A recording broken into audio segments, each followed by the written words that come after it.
turn on the switch so it does record. Let me just check here. Should I just introduce myself in a few Introduce sentences? yourself and, I'm Mariam. I'm from Egypt. I'm an artist and scientist. So this poem I wrote actually in the U7. I just kind of entered into this poetic trance, and I was just isolating every sound except for the sound of the stop. I was quiet and with myself in a very loud place. But I also associate a song from Mariam Saleh, who is an Egyptian singer. In the song, she says, عندي في الغربة وحدة, which means I have in my foreignness a loneliness. And the word غربة we use a lot in Egypt or in Arabic in general. غربة means foreignness, and you're always like either you're home in your home country or you're in foreignness. And just because I don't know any person who used the word غربة as much as my grandma, I just really associated that song with her, even though I'm almost pretty sure she does not know this singer. But I just really connected that song with her just because of that one word and because of living in foreignness. And my grandma used to always tell me that it must be so hard being in foreignness. And my grandma died earlier this year in May. And I wrote this poem thinking of that song, thinking of her, and it's called Death in 5 Acts.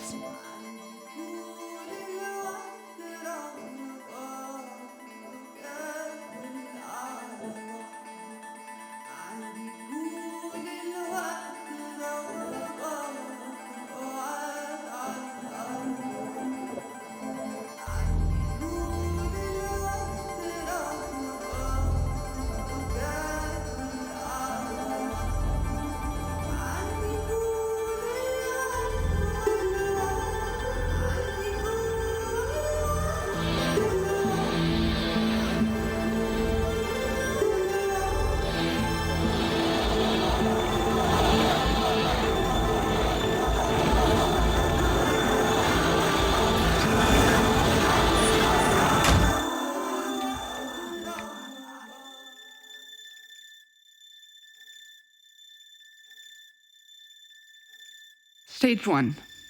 Initial breakdown. Hairdo of the lion, you tell me. Hairdo of the high dam. You have black, thick hair and that mess make you stand out. 95% keratin and the rest is envy, uncoil, and cover up. Every day you lose yourself 80 times. How do you regrow?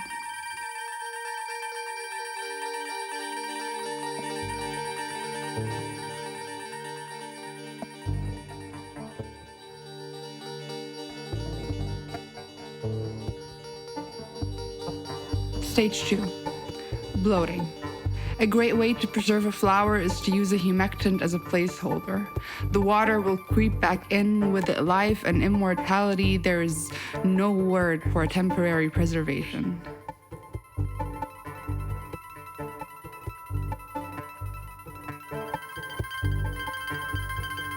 Stage 3.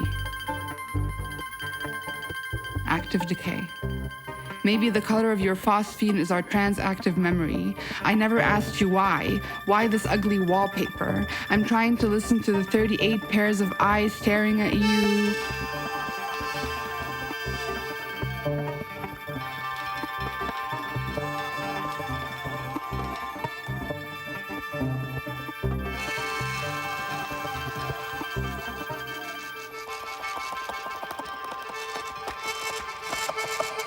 Stage 4. Advanced decay. My existence in your world is a fugue state, and 2/7 of my composition are clogging your drain.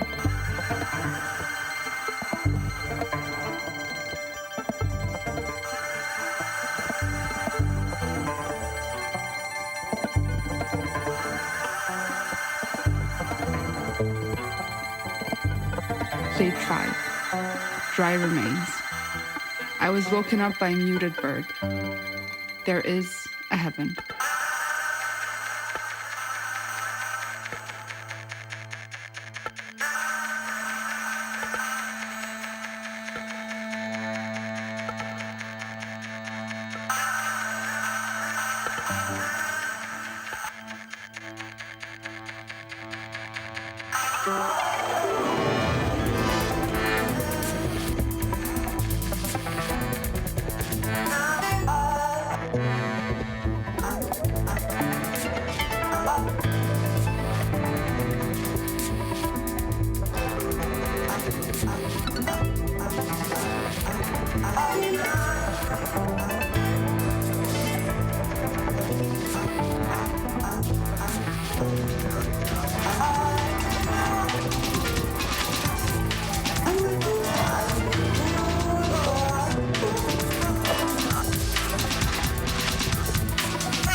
Ich heiße Carolyn Gammon. Ich bin Katherina Oguntoyes Lebensgefährtin. Mein letztes Buch geht über Altersdemenz. Meine Mutter hat die letzten 11 Jahre ihres Lebens mit Altersdemenz gelebt und ich habe entschlossen, diese 11 Jahre als halb voll und nicht halb leer zu sehen. Und seitdem bin ich sozusagen fast ein politischer Aktivistin für Leute mit Demenz, wenn man will. Ich will, dass Altersdemenz wie jede andere Behinderung gesehen wird. So, wenn man in einem Rollstuhl sitzt, dann muss man eine Rampe bauen, sodass jemand im Haus kommt. Und wenn man Altersdemenz hat, muss man eine Rampe für den Gehirn bauen. Und so, dass man in das Haus des Gehirns kommt, wenn man will. Auf jeden Fall, das ist der Kern meines letzten Buches. Es heißt On Her Own Terms, zu ihrer eigenen Bedingungen auf Deutsch. Und lese ich das Gedicht Her Warble. Warble auf Deutsch heißt wie Tremolo oder so, wie eigentlich ein Vogel warbelt, ja, auf jeden Fall, es heißt Her Warble.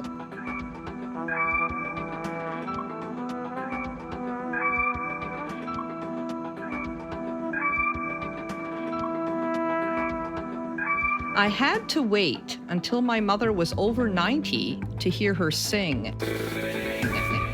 She was one of those children told to stand at the back, just move her lips. Don't sing, Frances! And she didn't. As kids, we asked her to join in, but she told us she was tone deaf. Yet somewhere inside her, she must have hummed along. She must have learned the words. Because now, nearing 100, she sings joyfully. Golden oldie tunes. Punctuates each tick-tock of my grandfather's clock. Knows every line of obscure Methodist hymns. You sing so much better now, Mom. She accepts the compliment with grace. In her home, which we both pretend is her home, we are now a familiar duet. Known to sing all 6 verses of Good King Wenceslas at the annual Christmas party. They say dementia stills the soul, diminishes, is such a shame. But I tell you, it has given my mother back her warble. And here's the little Francisism at the end of the poem. I didn't know my age. I'm glad you told me.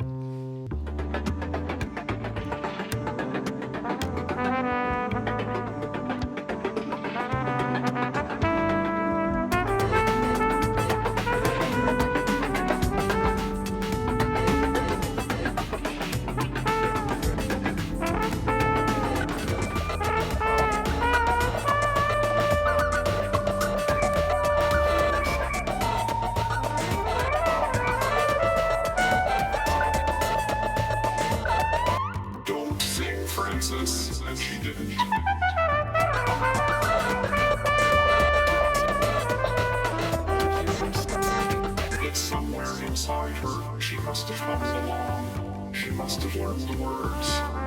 Because now, nearing 100, she sings joyfully. Shine, shine on olive's moon. Knows every line of obscure Methodist hymns. She accepts the compliment with grace.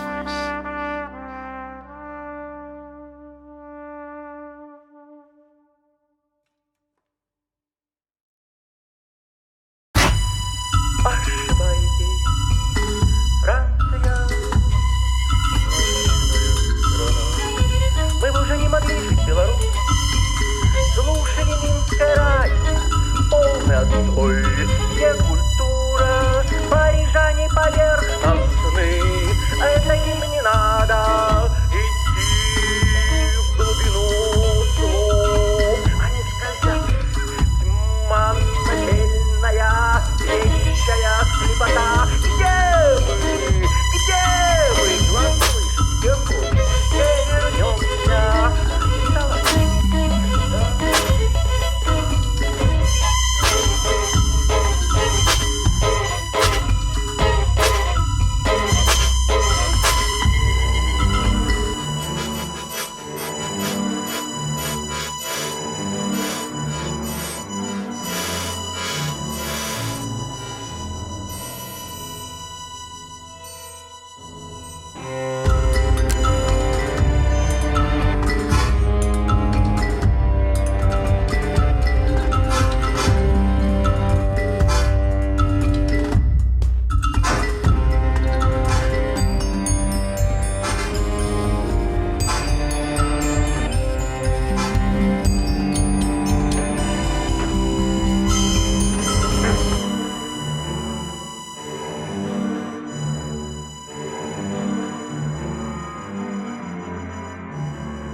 Inquiry. Tonight, there are 2 or 3 things I'd like clarified. Why does it seem language has now been occupied, overtaken by a foreign tongue? Why do the common days of the week press closer together, like strangers bracing before a storm? Why does the wind now void the borders? Why do weeds grow ever closer to the graves?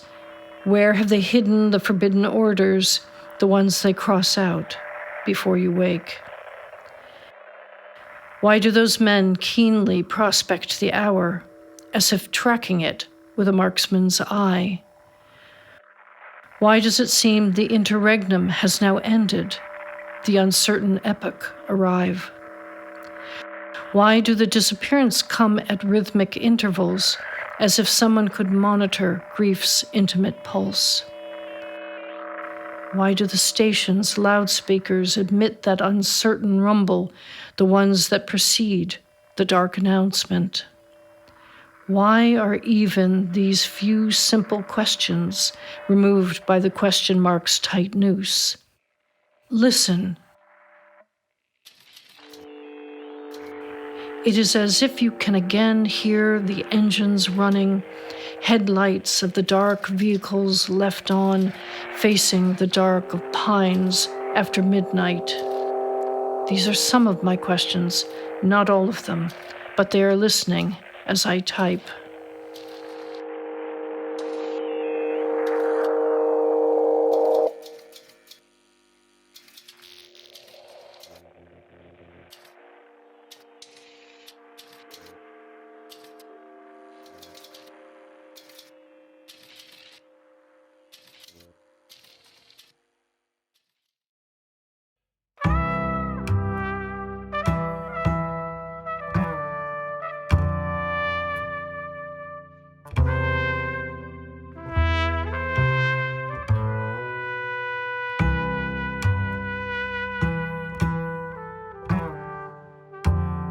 Ich bin Katherina Bukola Victoria Oguntoye.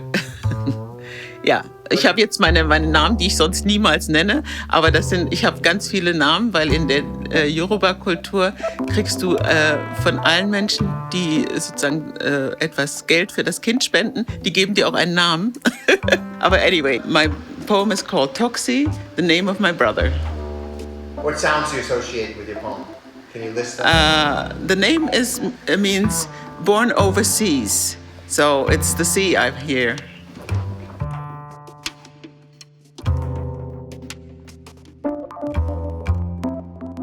Ich hatte 3 Jahre in Westdeutschland getrennt von meinem Bruder gelebt. In dieser Zeit war ich die einzige Afrodeutsche. Ich erinnere mich gut, dass ich die Füße meines Bruders am meisten liebte, als er endlich da war. Ich hatte mich die ganze Zeit sehr nach ihm gesehnt. Aber jetzt war da eine neue Faszination. Ich war sehr überrascht und guckte und konnte mir nicht genug davon kriegen. Sein feines Jungsgesicht, seine Figur und die Hände. Aber meine Liebe gehörte seinen Füßen. Es war einfach unglaublich. Da war er von weit her gekommen und hatte, es kann doch nicht wahr sein, die gleichen Füße wie ich. In den vergangenen 3 Jahren hatte ich nach und nach festgestellt, dass alles bei mir anders aussieht. Jetzt wusste ich, was ich vermisst hatte, dass da jemand war, der mir ähnlich sah. Mein Bruder. Es tat gut, dass die Formen und seiner Hände und Füße den meinen ähnlich sahen. Ich liebte ihn dafür. Dass er mir das Gefühl gab, nicht die Einzige zu sein. Nicht eine zufällige Ausnahme.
Hi, I'm Isaac Goodman, I guess.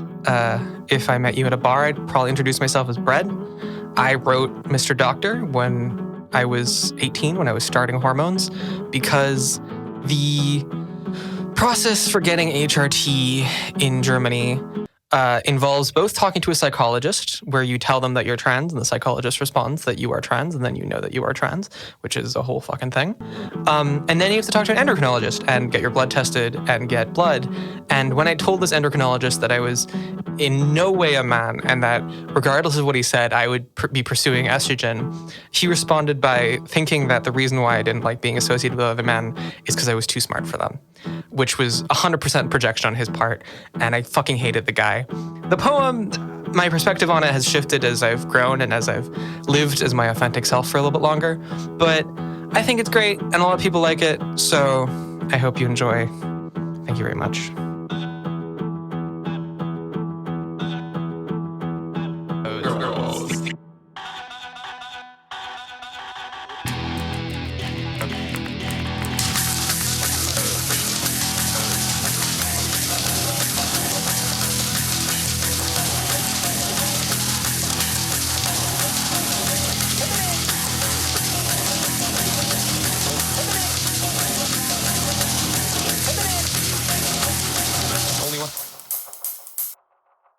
The other day, I went to the hormone doctors to get some hormones, and I described to him how there's this bitch in my head who won't stop complaining about my lack of tits. She'd rather have me dead than without hips, so please, Mr. Doctor, I need your wits. Tear my gender dysphoria to bits. He declined. Perhaps my perspective was misaligned, since you see, I don't use the pronoun she. My shoulders and voice, they're fine with me. So as Mr. Doctor described how he would proceed if he were certain that I was a she, he would not let my body be. Mr. Doctor prescribed laser hair removal, voice therapy, feminizations that made it clear to see he wanted to bind me, resign me to a cage, watch me depress with age. Still, the old men only want the young girls these days. Femininity is not a pair of pantyhose, okay? I will not thrust my thick thighs in until the rows of fine stitches grow until they overload. My womanhood is prose. It is a thank you note to those who set women free. Let every girl grow up to be who she wants to be. See the power of beauty unbound. All around the globe, let us awake for our own sake. Set us free. Make it apparent that women are more than wombs. Let the wounds cupped by Mr. Doctor's harsh words heal and reveal there is no one way to be.